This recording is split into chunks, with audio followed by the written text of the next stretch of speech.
Hello, friends. Welcome to Class 29. Today's topic is the Blend tool. In this lesson, we'll learn how the Blend tool works and how it can smoothly blend both shapes and colors. The Blend tool is located on the left side of the toolbar, and its shortcut key is W. Now, let's see it in action. Here we have two shapes. First, select both shapes, then activate the Blend tool. Next, click on the path of the first shape and then click on the path of the second shape.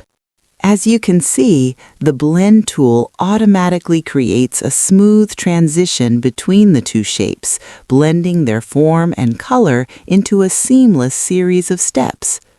This tool is extremely useful for creating gradual transitions, patterns, and modern design effects with precision and control. All right, now let's try it with two lines.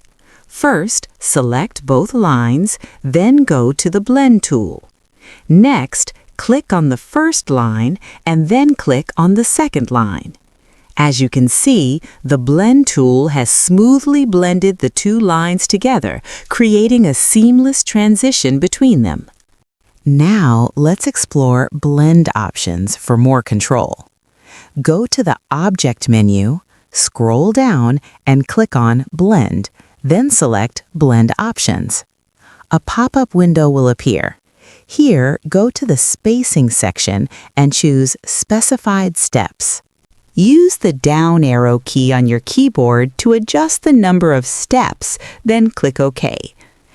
All right, now let's blend colors.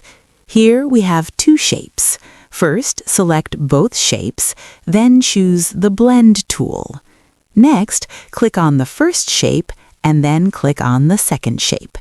As you can see, the colors have blended smoothly and effortlessly, creating a seamless transition between the two shapes.